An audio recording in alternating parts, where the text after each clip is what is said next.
ನೋಡಿ, ನಾವು ಏನೋ ಮುನೀಶ್ವರ ಟೆಂಪಲ್ಗೆ ಭೇಟಿ ನೀಡಿ ತಮಿಳುನಾಡಲ್ಲಿರ್ತಕ್ಕಂಥ ಈ ಒಂದು ಮುನೀಶ್ವರ ದೇವಸ್ಥಾನಕ್ಕೆ ಭೇಟಿ ನೀಡಿ ತದನಂತರ ಹೊರಡ್ತಾ ಇದ್ದೀವಿ. ಬಹಳ ಅದ್ಭುತವಾದ ದೇವಸ್ಥಾನ, ಈಗಾಗಲೇ ಪರಿಚಯ ಮಾಡಿಕೊಟ್ಟಿದ್ದೀನಿ.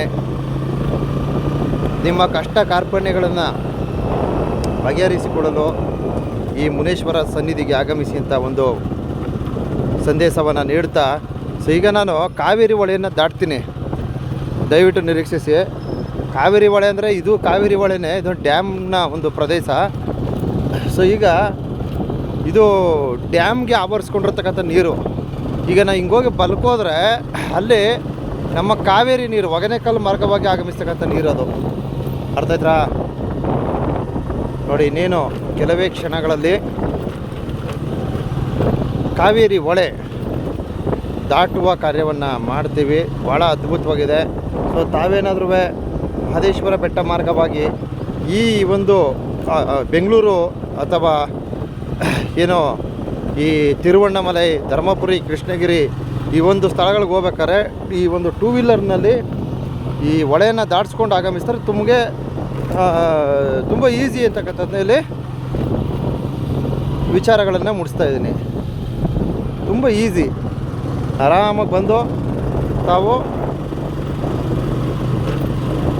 ಈ ಒಂದು ಹೊಳೆಯನ್ನು ದಾಟ್ಕೊಂಡು ಹೋಗ್ಬೋದು. ಸರ್ ನೋಡಿ, ಹತ್ತತ್ರ ಬಂದೇ ಬಿಟ್ಟೆ. ನೋಡಿ, ಇಲ್ಲಿ ಬೋಟಿಂಗ್ ವ್ಯವಸ್ಥೆ ಇದೆ.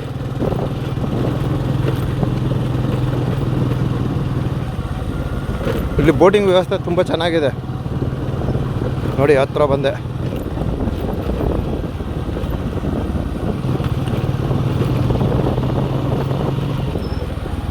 ಇವೆಲ್ಲ ಏನು ಮೇಟೂರು ಡ್ಯಾಮ್ನ ಆವರಿಸಿಕೊಂಡಿರುವ ಸುತ್ತುವರೆದ ಪ್ರದೇಶ. ನೋಡಿ, ಇಲ್ಲಿ ಕಲ್ಲು ಹಾಕಿದ್ದಾರೆ, ಇಲ್ಲಿ ಹೋಗಬೇಡಿ ಅಂತ. ಕನ್ಫ್ಯೂಸ್ ಆಗಿ ಎಷ್ಟೋ ಜನ ಅಲ್ಲೋಗ್ಬಿಡ್ತಾರೆ, ಅದಕ್ಕೆ ಕಲ್ಲು ಹಾಕಿದ್ದಾರೆ ಅಲ್ಲಿ. ಈಗ ನಾನು ಅಲ್ಲೇ ಹೋಗ್ತಿದ್ದೆ. ಈಗ ನೋಡಿ, ಇಲ್ಲಿ ನೋಡ್ರಿ ಬೋಟಿಂಗ್ ವ್ಯವಸ್ಥೆ. ಅದು ಆ ಕಡೆ ಇರೋದು ಕೋಟೆ ಊರು ಅಂತ.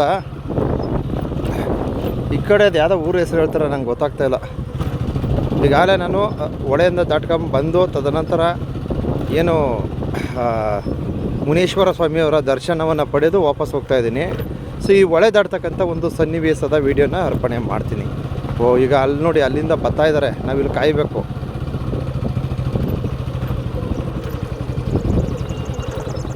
ವಾವ್ ಏನ್ರಿ ಪಕ್ಷಿ ಅದು. ಇಲ್ಲಿ ವಿಶೇಷ ಏನಪ್ಪ ಅಂದರೆ ನೋಡ್ಕೊಳ್ಳಿ, ತುಂಬ ಈಸಿಯಾಗಿ ನಿಮಗೆ ಒಂದು ಮಾಹಿತಿ ಕೊಡ್ತೀನಿ. ನೋಡಿ, ಈ ಹೊಳೆತೋ ಇರ್ತಕ್ಕಂಥ ಕೋತಿಗಳು ಬಹಳ ಟೆರರ್ ಕೋತಿಗಳಿವು. ಯಾಕೆಂದರೆ ನಂದು ಇಂಪಾರ್ಟೆಂಟ್ ಒಂದು ಡಾಕ್ಯುಮೆಂಟ್ ಎತ್ಕೊಬಿಟ್ಟೈತು. ಸೊ ನಮ್ಮ ಹುಡುಗ ಹೋಗಿದ್ದಾರೆ, ಕಳಿಸಿದ್ದೀನಿ.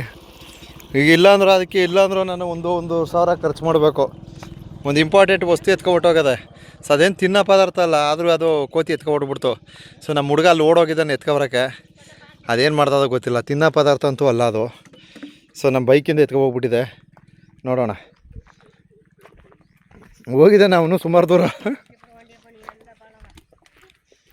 ಭಯಂಕರ ಕೋತಿಗಳಿವು, ತಲೆನೇ ಕೆಡಿಸ್ಕೊಳ್ಳಲ್ಲ. ಸಿಕ್ತಿಲ್ವಾ? ಸೀಲಿಲ್ವಾ? ಅಯ್ಯೋಯ್ಯೋ ಛ, ನೋಡಿ ಸೀಲು ಪ್ಯಾಡೆ ಎತ್ಕೊಂಡು ಹೋಗೋದ ಕಣ್ರಿ. ಎಂಥ ಕೆಲಸ ಆಗೋಯ್ತು. ಇಲ್ಲಿ ಹೋಯ್ತಾ ಬಿಳಿಸ್ಕೊಂಡೋಗಿರ್ತದೆ, ಬಾ ನೋಡಿಕೊಂಡು. ಎಂಥ ಕೆಲಸ ಆಗೋಯ್ತು. ಇಲ್ಲಿ ಬಾರೋ. ಏನ್ರಿ ಈ ಕೆಲಸ ಆಗೋಯ್ತಲ್ಲ. ಹಾಂ, ಒಂದು ಇಂಪಾರ್ಟೆಂಟ್ ಸೀಲ್ ಇಟ್ಟಿದೆ, ಸೀಲ್ನ ಎತ್ಕೊಂಡೋಯ್ತು.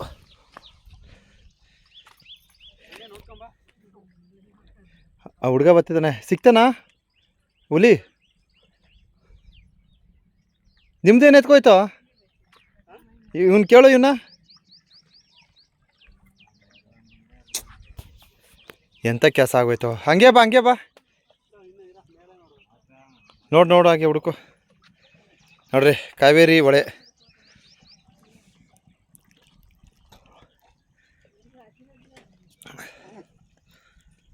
ಇದೆಲ್ಲ ಮೇಟೂರು ಡ್ಯಾಮು. ಮೇಟೂರು ಡ್ಯಾಮ್ನ ನೀರಿದು. ಇದು ಕಾವೇರಿ ನದಿ. ಅಲ್ಲಿಂದ ಇಲ್ಲಿಗೆ ಹೊಳೆ ದಾಟಿಸ್ತಾರೆ. ಅರ್ಥ ಆಯ್ತಾ?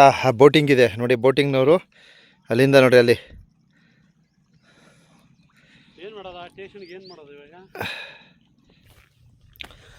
ಈ ಕೋತಿ ಮಾಡಿದ ಕೆಲಸ ನಮಗೆ ಅಂತಿಂಥ ಕೆಲಸ ಅಲ್ಲ ಗುರು. ಈ ಕಲ್ಲು ಬಂಡೆಯಲ್ಲಿ ಎಲ್ಲಿಯಪ್ಪ ಹುಡ್ಕೋದು? ಅಯ್ಯೋ ಓದ್ಲಕ್ಕೇನಕ್ಕಂಬರ. ಈ ಕಲ್ಲು ಬಂಡೆಯಲ್ಲಿ ಹುಡ್ಕೋಕ್ಕಾಗಲ್ಲ. ಇದೇನು ಗಿಡ ಇದು ಈ ರೀತಿ ಅದಲ್ಲ ನೋಡಿ, ಹೆಂಗೈತೆ ಇದು? ಹಾಂ, ಏನು ಇದ್ರ ಉಪಯೋಗ ಇರ್ತದೆ ಮಾತ್ರ ನೋಡಿ. ಇದೇನು ಕಾಯ್ತದೆ ಇದು? ನಮ್ಮ ಗುರುಗಳು ಕೇಳಿದ್ರೆ ಹೇಳ್ಬಿಡ್ತಾರೆ. ಏನು ತರ್ಕ ಅಂತದ ನೋಡಿ, ಹೇಗಿದೆ? ಹಾಂ, ಸಿಕ್ಕಿಲ್ವಾ? ಎತ್ಕೊಂಡೋಗಿದ್ದ? ಅಯ್ಯೋ ಕತೆ ನೋಡಿ. ಇದು ಬೈಕ್ ದಾಡ್ಸಲು ಇಲ್ಲಿ ಜನಗಳು ಹತ್ಕೊಳ್ಳೋದು ಈ ರೀತಿ ಇದೆ. ಹಾಂ, ಸಖತ್ತಾಗಿದೆ. ನೆರಳಿನ ವ್ಯವಸ್ಥೆ. ಬೇವರು ಹೆಂಗೆ ಬರ್ತೈತೆ ಸ್ವಾಮಿ. ನೀರು ಬೇರೆ ದಾಹ ಆಯ್ತದೆ. ಸಖತ್ತು ಬಿಸಿಲು, ಹೀಟ್ ಜಾಸ್ತಿ ಇಲ್ಲಿ ನೋಡಿ ಹೇಗಿದೆ. ಈ ರೀತಿ ನೆರಳಿನ ವ್ಯವಸ್ಥೆ ಇದೆ. ಓಕೆ, ವೆಯ್ಟ್ ಮಾಡಿ, ಹೊಳೆಯನ್ನು ದಾಟಿಸುವ ಒಂದು ವಿಡಿಯೋನ ಅರ್ಪಣೆ ಮಾಡ್ತೀನಿ.